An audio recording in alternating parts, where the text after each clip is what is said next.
हाम्रो पार्टीको सम्पूर्ण विकासको प्रक्रिया र ऐतिहासिक सन्दर्भ समेत यहाँसम्म आउँदा हामीले जहिले पनि विचारलाई, राजनीतिलाई, सैद्धान्तिक निष्ठालाई र मुद्दाहरूलाई प्राथमिकता दिने गरेका छौँ।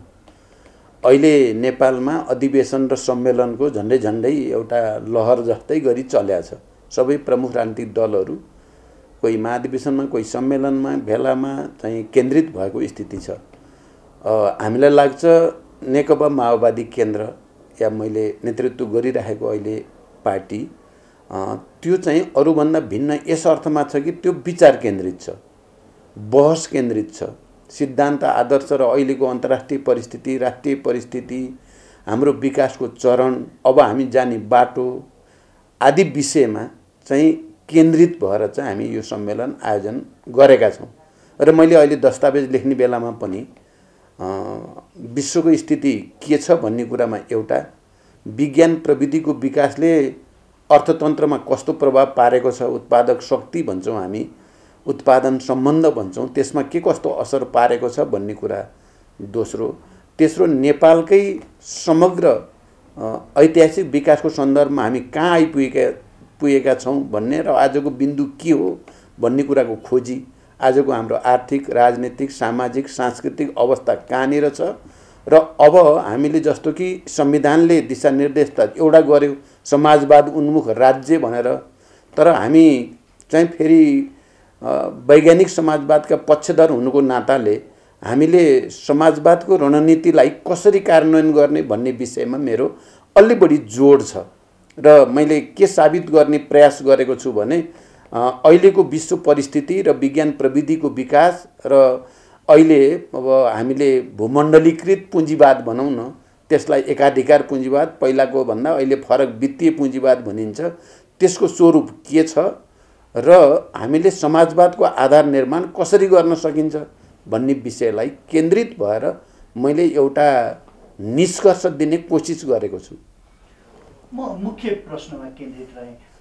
हेटौडा पछाडि सम्भवतः हामीले नीतिका लागि बहस गरेको सबैभन्दा ठुलो यो पक्कै पनि यो परिवर्तित सम्बन्धमा त्यति 59बाट यहाँ आउँदाखेरि धेरै कुराहरू परिवर्तन भइसकेका छन्। हाम्रा अनुभवहरू धेरै सँगालिसकेको छ। अब हामी नीतिगत रूपमा त्यो निष्कर्ष निकाल्दा राजनैतिक रूपमा 1, 2, 3, हाम्रो आर्थिक सामाजिक रूपमा 1, 2, 3 अब कसरी जाने अगाडि एउटा यो। त्योभन्दा अगाडि त्यसलाई विश्लेषण गर्दा त्यतिखेर त्यो सम्मेलनले अंगीकार गरेको नीतिमा हामी कहाँ चुक्यौँ यो विश्लेषण गर्न आवश्यक छ। ठिकै हो, तपाईँले जानेर सोध्नुभयो त्यो ठिकै हो। हेटौडा महाधिवेशनमा हामीले एकातिर समाजवादतिरको यात्रा प्रारम्भ गर्नुपर्ने कुरा गऱ्यौँ, अर्कोतिर उत्पादन वृद्धिमा ध्यान केन्द्रित गर्ने भनेर हामीले उत्पादन ब्रिगेडको अवधारणालाई पनि त्यति बेला प्रस्तुत गऱ्यौँ।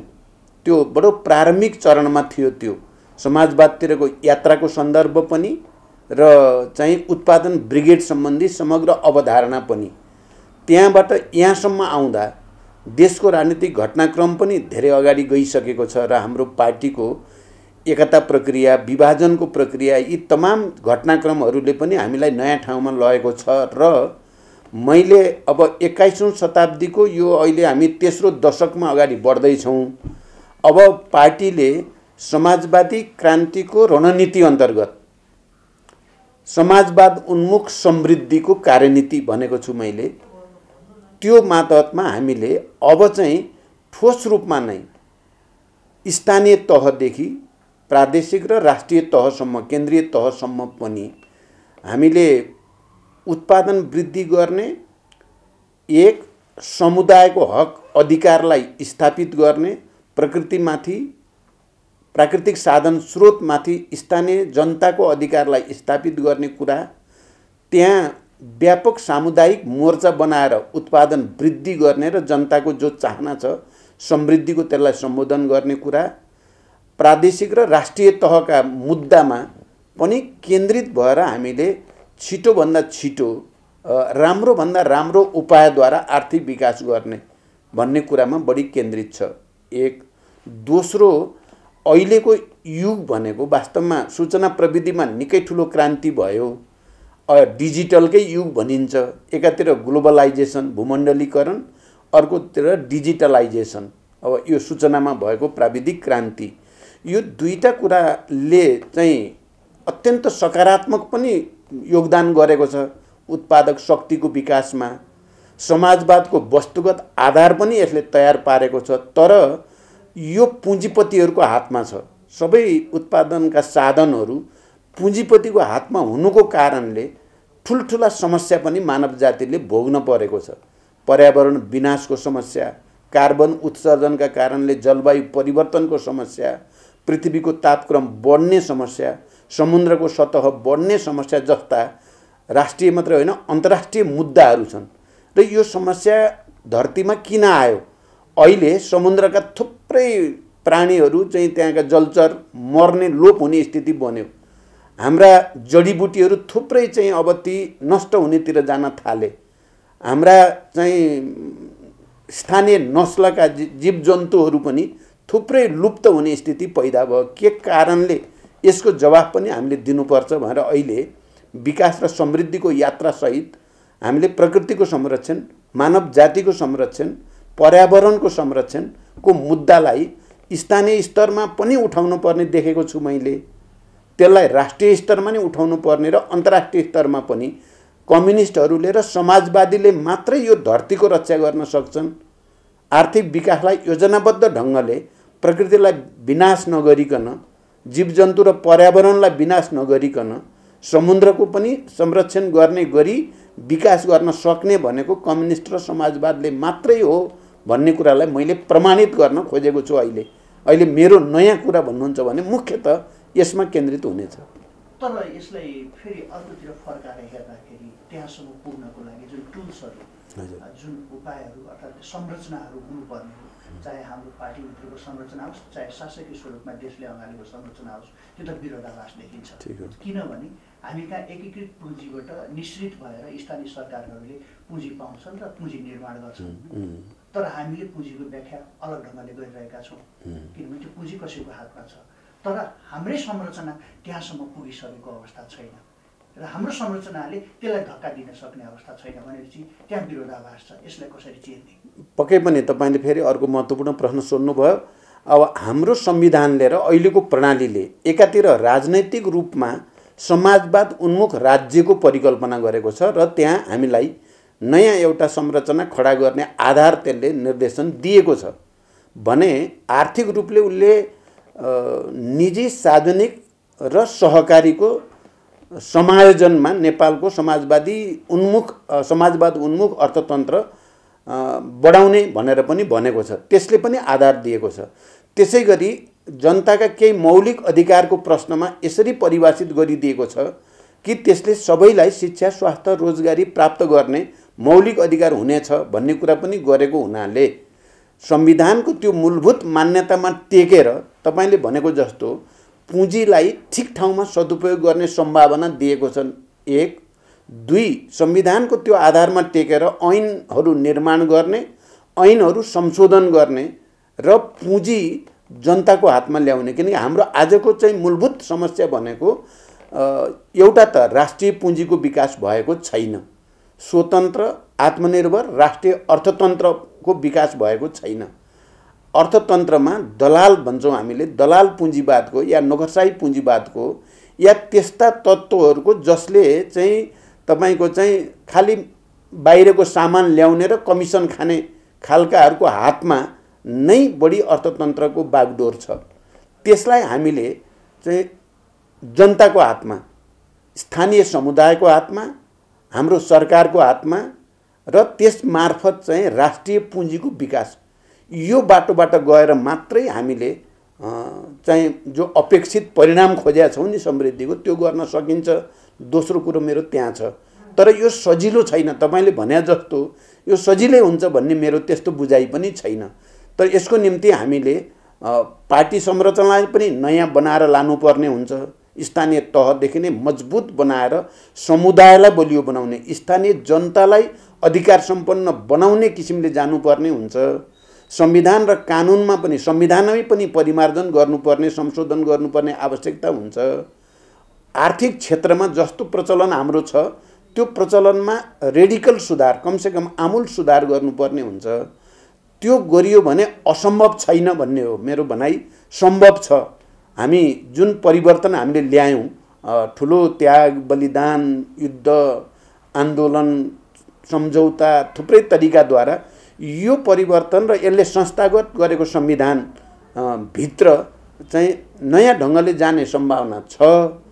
तर मैले जस्तो भने कि यो परिवर्तन नरुचाउने वर्ग छ, जसलाई दलाल पुँजीपति भनौँ, सामन्तहरूको अवशेष भनौँ या नोकरशाही पुँजीपति भनौँ या त्यस्ता बिचौलियाहरू जसले नेपालको राष्ट्रिय अर्थतन्त्रलाई स्वतन्त्र र आत्मनिर्भर हुन दिएको छैनन्, विदेशमुखी बनाउन खोजेका छन्, तिनीहरूलाई यो परिवर्तन मन परेको छैन। त्यसकारण कुनै न कुनै रूपलाई यो संविधानै खारेज गर्न पाए, यो सिस्टमलाई नै उल्ट्याउन पाए भनेर लागिरहेका छन् एक थरी भने हामी र अरू जो परिवर्तनका पक्षधर भनौँ या राष्ट्रिय अर्थतन्त्रका पक्षधर, राष्ट्रिय पुँजीको विकास गर्ने कुराका पक्षधर, दलाल नोकरशाहहरूको विरुद्ध जानुपर्छ भन्ने पक्षकाहरू चाहिँ फेरि यो संविधानलाई रक्षा गर्ने, अझ परिमार्जन गर्ने, विकास गर्ने र राष्ट्रिय पुँजी अपरिहार्य छ। त्यहाँ हाम्रो प्राकृतिक साधन स्रोतको सदुपयोग विदेशीहरूको निम्ति होइन, हामी आफ्नै निम्ति प्रयोग गर्ने र हामीले यस्तो नीति अवलम्बन गर्ने जसले नेपाललाई आत्मनिर्भर बनाओस्। विकासका ठुल्ठुला कुरा त गरिए यो बीचमा तपाईँ 50-60 वर्षको 70 वर्षको इतिहास हेऱ्यो भने धेरै योजनाका कुरा पनि भए, विकासका कुरा पनि भए, तर स्थिति के भयो त भनेर हेऱ्यो भने विदेशीको बजारमा परिणत भयो। पहिला हामी जे चिजमा आत्मनिर्भर थियो नेपालमा आत्मनिर्भर थियो अन्नबालीमा, अहिले छैन। अरबौँको खाद्यान्न हामी विदेशबाट भित्राउनु पर्ने स्थिति आयो। हामी कतिपय सन्दर्भमा हामी फलफुल जडीबुटीमा त हामी आत्मनिर्भर थियौँ नै, तर अहिले त्यही पनि बाहिरबाट ल्याउनु पर्ने भयो भने यो स्थिति किन भयो भन्दा चाहिँ हाम्रो कहीँ न कहीँ नीतिगत त्रुटि राज्यको तर्फबाट भएको छ। मैले अहिले दस्तावेज लेख्दै गर्दा सच्याउन बल गर्ने पार्टीबाट पनि सरकारतिरबाट पनि सडकबाट पनि, त्यस कारण हामी सदन सडक र सरकार तिनटै मोर्चाबाट राष्ट्रिय अर्थतन्त्रको विकास गर्ने, स्वतन्त्र आत्मनिर्भर राष्ट्रिय अर्थतन्त्रको विकास गर्नमा केन्द्रित हुनुपर्छ भन्ने छ। एउटा अलि व्यक्तिगत जस्तो प्रश्न छ, तर जसको नीति उसैको नेतृत्व भनेको हिसाबले म तपाईँलाई सोध्दैछु। हजुर, पहिलो यो अघि नै अनौपचारिक मैले आरोपको कुरा गरेको थिएँ, एउटा निरन्तर नेतृत्व र त्यसमाथि पनि उत्तराधिकारी सहितको निरन्तर नेतृत्वको कल्पना गरेका थियौँ हामीले। अब त्यो बेला भएन। अब यो कुरा के हो भने नीति र नेतृत्वको बिचमा अविभाज्य सम्बन्ध हुन्छ, त्यो सबैले बुझेकै कुरा हो। जसको नीति उसको नेतृत्व भयो भने मात्रै त्यसले गति लिन्छ, राजनीतिले पनि गति लिन्छ, पार्टीले आन्दोलनले गति लिने कुरा हो।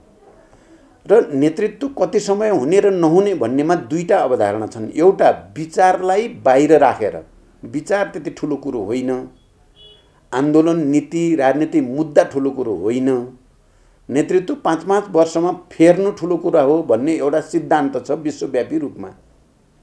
अब त्यो सिद्धान्त एक खालको छ भने अर्को विचारलाई नेतृत्व गर्ने हदसम्म यदि कसैले नीति निर्माण गर्छ, विचारलाई नयाँ नयाँ ढङ्गले अगाडि बढाउने क्षमता राख्छ भने जो अवधि तोकेर नेतृत्व गर्नुपर्छ भन्ने कुनै सिद्धान्त हुनु हुँदैन भन्ने अर्को छ।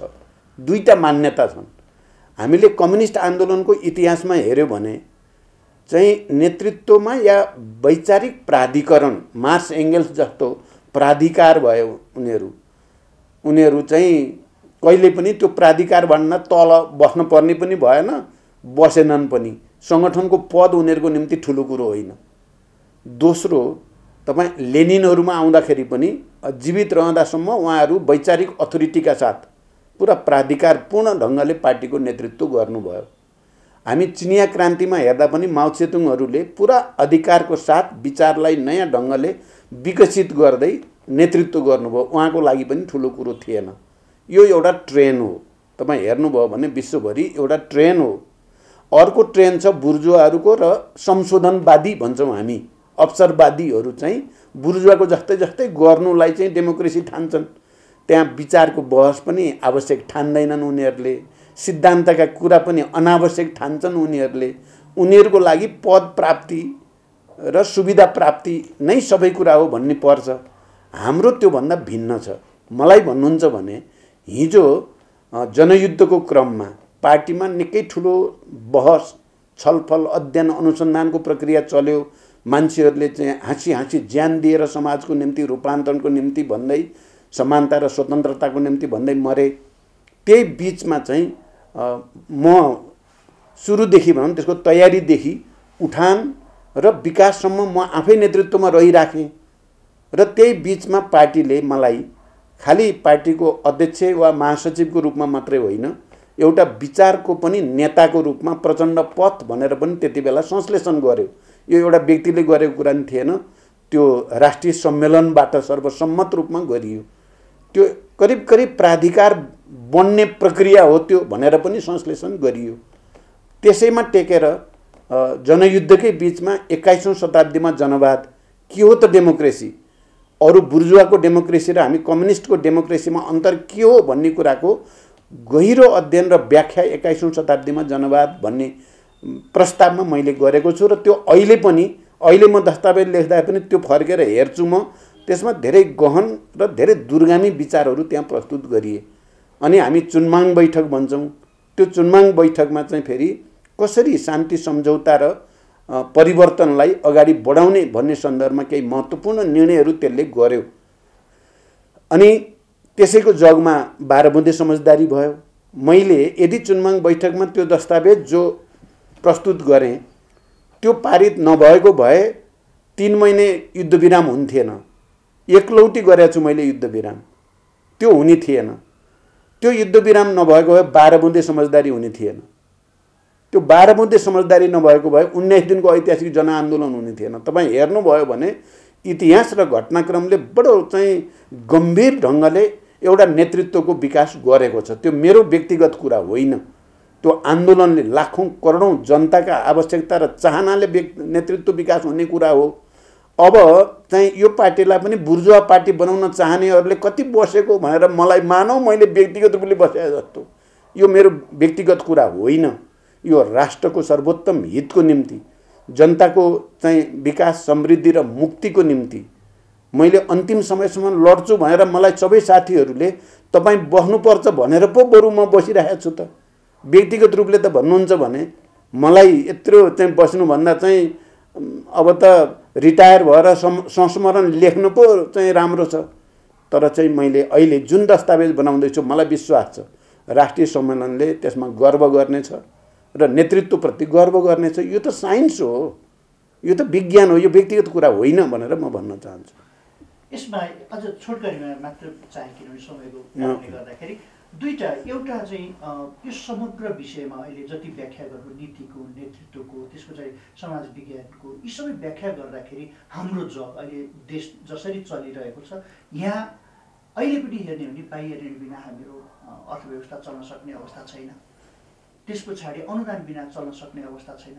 अहिले नै हामी पनि सरकारमा सहभागी छौँ। हाम्रै पार्टीबाट अर्थमन्त्री नेतृत्वमा हुनुहुन्छ। उहाँले यी सहायताहरूका लागि लचिलो नबनिकन देश चल्न सक्ने अवस्था छैन।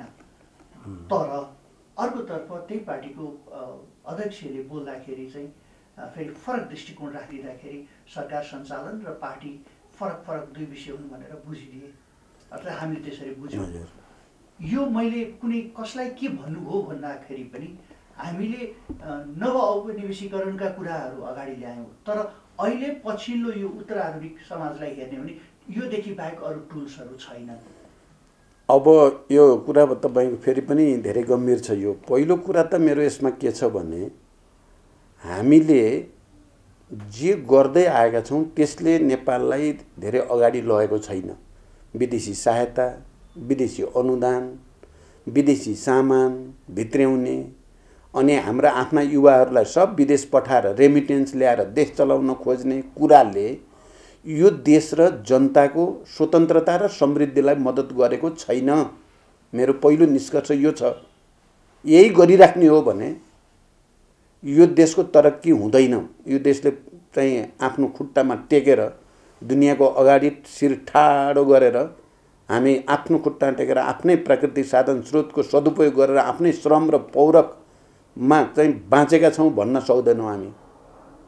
अहिले नेपालीहरू विश्वको कुनै पनि देशमा एयरपोर्टमा गयो भने नेपाली भन्ने बित्तिकै मान्छेहरूले सम्मान गर्दैनन्, किनकि हामी पछाडि परेका छौँ।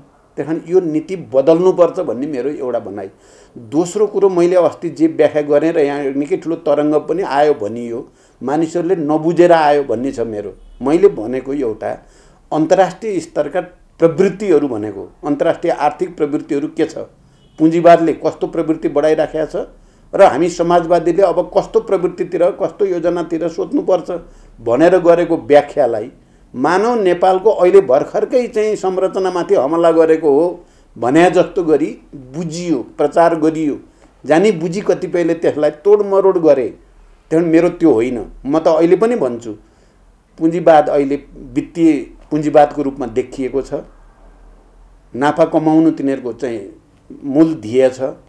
पुँजीको लगानी उत्पादनमूलक कार्यमा भन्दा तपाईको चाहिँ छिटो पैसा आउने चाहिँ काममा, त्यो घर जग्गा किनबेचका जस्ता काममा छिटो चाहिँ पैसा त्यहाँबाट आउँछ, या अरू त्यस्ता मुद्राबाट मुद्रा कमाउने, पैसाको लगानी पैसाको लागि गर्ने, उत्पादनको लागि नगर्ने प्रवृत्ति हाबी छ भन्न खोजे हो।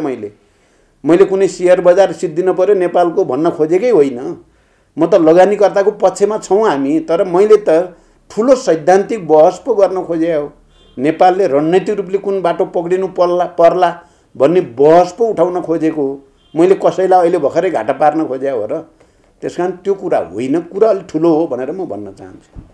यसै प्रसङ्गको मेरो अन्तिम यो चाहिँ पार्टी एकताको बेलामा कतिपय अवस्थामा हेर्दा तपाईँको बाणी अभिव्यक्तिले हेर्दाखेरि बढी जोड प्रचण्डकै थियो, किनभने अहिलेको आवश्यकता हो भनेर बुझाइयो त्यतिखेरको पार्टी कमिटीको बैठकमा पनि।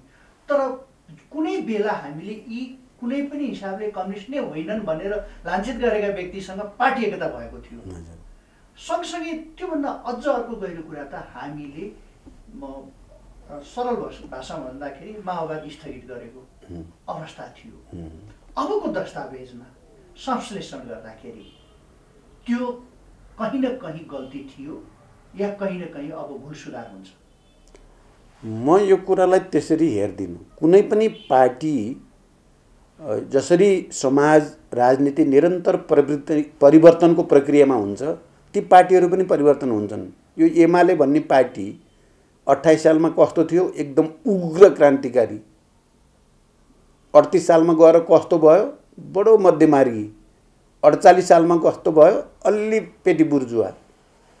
अनि 62-63 सम्म आउँदा कस्तो भयो, हामी सबै सहकार्य गरेर राजतन्त्रका विरुद्ध, सामन्तवादका विरुद्ध लड्ने साथी। तपाईँ यसरी हेर्न पर्यो, चाहिँ चिजलाई यसो भनिसकेको भनेर निरपेक्ष र यान्त्रिक र रूढिवादी रूपले हेर्न भएन भन्ने मेरो पहिलो भनाइ। दोस्रो, मैले हो पार्टी एकता गर्ने प्रस्ताव मैले नै गरे हो, मलाई त्यसमा पश्चाताप छैन, मैले गरेको सही नै हो भन्ने छ पहिलो। किनकि त्यसबाट देशमा राजनीतिक स्थायित्व पनि आउँछ, कम्युनिस्ट आन्दोलन पनि बलियो हुन्छ, जनताको आर्थिक विकासको सपना पनि पुरा गर्न सकिन्छ भन्ने मैले कल्पना गर्नु गल्ती हो भन्दा म कहीँ कतैबाट नाप्दा पनि मैले आफूले त्रुटि गरेको देख्दिनँ। दोस्रो, तेस्रो, मेरो त्रुटि थिएन भन्ने कुरा दुवैतिरका आम नेता कार्यकर्ताहरूले त्यसलाई अनुमोदन गरे खुसी साथ। त्यति मात्र होइन, आम नेपाली जनताले पनि तपाईँहरूले ठिक गर्नुभयो भनेर 2/3 बहुमत दिए। यसले पनि त्यो अनुमोदित पनि भयो। त्यसकारण पनि त्यो गल्ती थिएन। र म अहिले पनि कम्युनिस्ट आन्दोलनको एकताको पक्षमा, राजनीतिक स्थायित्वको पक्षमा, राष्ट्रिय एकताको पक्षमा छु र मेरो प्रयास त्यतैतिर हुन्छ भन्ने कुरा पनि म प्रष्ट छु। तेस्रो, चौथो कुरो हो, त्यति बेला एकता गल्ती थिएन भन्ने मेरो के छ तर्क भने, हेर्ने त राजनीतिक प्रतिवेदन, विधान, दस्तावेजहरू अनि त्यति बेला भएका सहमति सम्झौता र हस्ताक्षर हेर्ने हो, सही थियो कि गलतको लागि। तपाईँ राजनीतिक प्रतिवेदन हेर्नुभयो भने जनताको बहुदलीय जनवादलाई पनि महाधिवेशनसम्मलाई स्थगित गरे हो, छोडे होइन। माओवाद पनि महाधिवेशन जाँदाखेरि टुङ्ग्याउला भने हो, छोडे होइन। एक। दुई, तपाईँ माओवादी आन्दोलनको मूल्याङ्कन गरिएछ दस्तावेजमा। यो आजको परिवर्तन मुख्य रूपमा माओवादी जनयुद्धकै कारण भएको हो भन्नेमा केपी ओलीले हस्ताक्षर गरेका छन्। यो सङ्घीय लोकतान्त्रिक गणतन्त्र, संविधान सभा, विभिन्न उत्पीडित वर्ग, जाति, क्षेत्र, समुदायमा जो जागरण ल्यायो त्यो माओवादीले नै मुख्य रूपमा ल्याएको हो भन्नेमा सहमति भएको छ। अनि मैले गल्ती गरेको हुन्छ त? अनि सरकार चलाउने बेलामा दुईटा अध्यक्षले पालो पालो प्रधानमन्त्री बराबरी अवधि भनेर सही गरे डकुमेन्ट छ। मैले गल्ती गरे हो त? अनि चाहिँ तपाईँको चाहिँ अध्यक्ष पनि महाधिवेशन नहुँदासम्म दुईटाले पालो पालो गर्ने भने कहाँ गल्ती भयो? म कहीँ गल्ती नै देख्दिनँ। अब भयो के त भने केपी ओली भन्ने पात्र यस्तो पात्र रहेछन्, म यतिसम्म होलान् भन्ने त्यति बेला मैले बुझेर हिँड्छु भन्न पर्यो। त्यहाँ चाहिँ मैले उनले सबै सही गरेपछि पहिला पनि भएको त थियो। तपाईँलाई थाहा छ, उहाँलाई प्रधानमन्त्रीमा मैले प्रस्ताव गरेँ संविधान घोषणापछि। अनि बजेट आउने बित्तिकै अब तपाईँ प्रधानमन्त्री भन्नुभएको थियो। उहाँले माधवजी, वामदेवजी, झलनाथजीले लिखित गर्नुपर्छ भन्नुभएको थियो। यत्रो मान्छे बसेर सहमति भएपछि किन गर्नु पर्यो, ल भइहाल्यो भनेर मैले भने। तर बजेट आएपछि छोड्ने त नाम निशान लिँदैनन्। तिनले त धोका त दिए। पहिल्यै थाहा थियो मलाई यी धोका दिने मान्छे रहेछन् भन्ने त। तर यो पटक म किन माने त भने लिखित भयो नि त सबै। त्यो पटक त लिखित नभएर यिनले धोका दिने मौका पाए।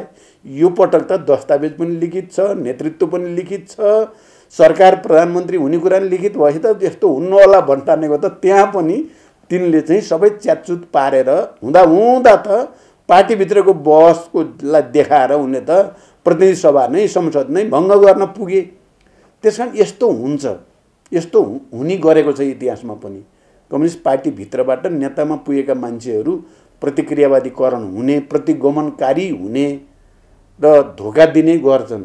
म के ठान्छु त भने म त्यहाँ आत्मसमर्पण गरेको भए त न त्यही जे भयो यहाँ साथीहरू हुन्छन् नि, अब त्यसो गरेको भए त मैले अहिले तपाईँको अगाडि चाहिँ छाती खोलेर भन्न सक्दैन थिएँ। तर म अहिले भन्न सक्ने ठाउँमा छु। मैले त गलत प्रवृत्तिको विरुद्ध लडेँ मात्र होइन, जितेँ पनि हो। मेरो त भनाइ मैले त जितेँ हो नि। मलाई त अरूले हराए क्या, अनौठो अदृश्य शक्तिले हरायो मलाई, दृश्य शक्तिले होइन।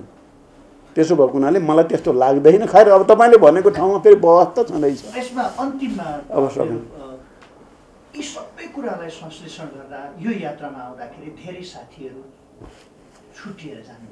हजुर, यो दस्तावेजमा पक्कै पनि होला। फेरि एकचोटि रिकल गरौँ, हामीसँग त्यो आन्दोलनमा रहेका साथी, मोर्चामा रहेका साथीहरू जो छुटिएर जानुभयो विभिन्न प्रसङ्ग, विभिन्न कालखण्डमा, उहाँहरूलाई ल्याउनको निम्ति यो दस्तावेजमा प्रचण्डले के लेख्दै हुनुहुन्छ? होइन, मैले त अब सबैलाई एकताबद्ध गर्ने कुरा अघि नै गरिसकेँ होइन। अब त्यसरी गएका साथीहरूलाई मनमा त पश्चाताप भएको छ भन्ने बुझ्छु म चाहिँ।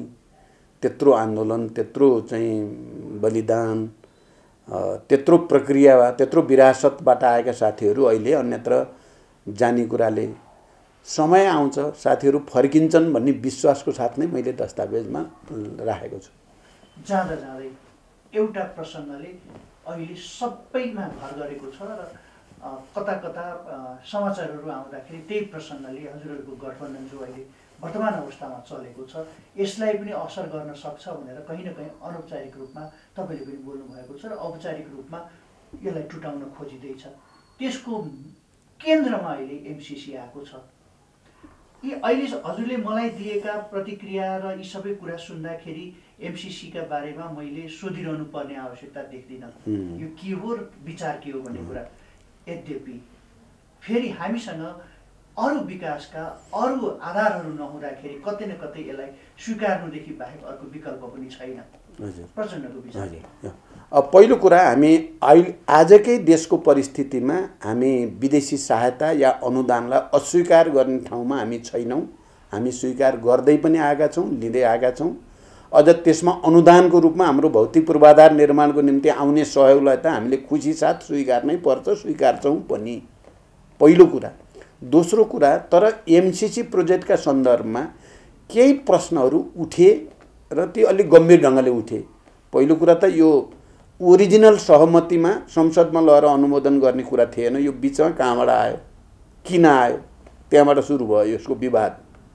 नत्र यो पहिला विवादमा थिएन।